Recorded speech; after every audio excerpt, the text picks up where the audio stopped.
ਸਹੀ ਨਹੀਂ ਕੁੜੀ ਜਾ ਜਿਹੜਾ ਮਾਵਾਂ ਧੀਆਂ ਦਾ ਵਿਛੋੜਾ ਸੀ ਜਵਾਨੀ ਪੜਿਆ ਸਾਡੇ ਮਾਵਾਂ ਧੀਆਂ ਦਾ ਵਿਛੋੜਾ ਉਹ ਕੁਛ ਨਹੀਂ ਯਾਦ ਰਹਿ ਗਿਆ।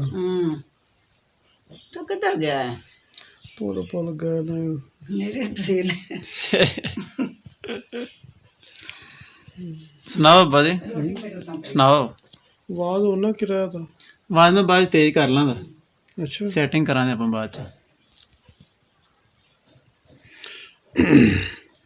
ਜੇ ਰੁੱਖ ਜ਼ਮੀਨ ਦੇ ਕਲਮਾਂ ਹੋਵਣ, ਜੇ ਰੁੱਖ ਜ਼ਮੀਨ ਦੇ ਕਲਮਾਂ ਹੋਵਣ, ਕੁਲ ਦਰਿਆ ਸਿਆਹੀ ਲਿਖਣੇ ਕਾਰਨ ਮੇਲ ਬਹਾਈਏ, ਕੁਲ ਮਖਲੂਕ ਇਲਾਹੀ ਰੋਜ਼ ਹਸ਼ਰ ਤੱਕ ਲਿਖਦੇ ਜਾਵਣ, ਘੜੀ ਆਰਾਮ ਨਾ ਪਾਵਣ, ਤਾਂ ਵੀ ਮੇਰੇ ਐਬ ਅਨਾਥੀ ਕਦੀ ਨਾ ਲਿਖੇ ਜਾਵਣ।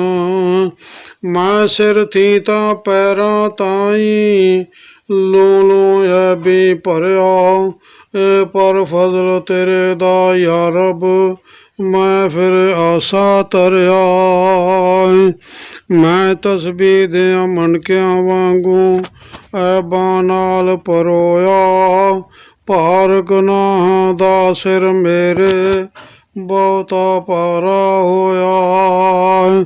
ਮੈਂ ਵਿੱਚ ਬਹਿਰ ਗੁਨਾਹਾਂ ਵਾਲੇ ਯਾ ਰੱਬ ਰੁੜਿਆ ਜਾਂਦਾ, ਮੇਰ ਕਮਾਵੀਂ ਬੰਨੇ ਲਾਵੀਂ ਕੰਡਾ ਨਜ਼ਰ ਨੀ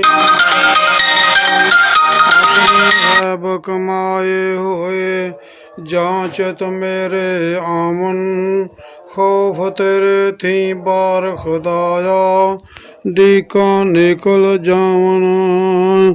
ਫਜ਼ਲ ਤੇਰੇ ਦੀਆਂ ਯਾ ਰੱਬ ਮੈਨੂੰ ਹਰ ਦਮ ਦਿਲ ਵਿੱਚ ਆਸਾਂ, ਜੇ ਤੂੰ ਮੇਰ ਕਮਾਵੇਂ ਸਾਈਆਂ ਤਦੋਂ ਖਲਾਸੀ ਪਾਸਾਂ।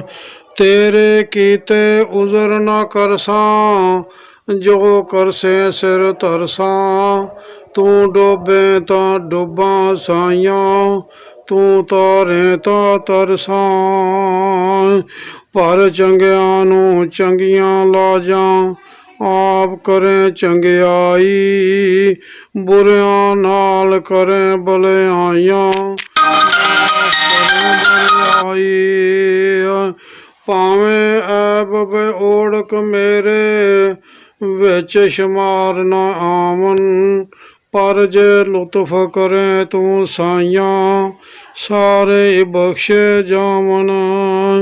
ਲੋਕਾਂ ਚੰਗੇ ਅਮਲ ਕਮਾਏ ਮੇਰਾ ਅਮਲ ਨਾ ਕੋਈ, ਦੁਈ ਜਹਾਨੀ ਮੇਰੇ ਤਾਈਂ ਆਸ ਫਜ਼ਲ ਦੀ ਹੋਈ। अस्सलाम वालेकुम। ਜ਼ਬਰਦਸਤ, ਮਾਸ਼ਾਅੱਲਾ।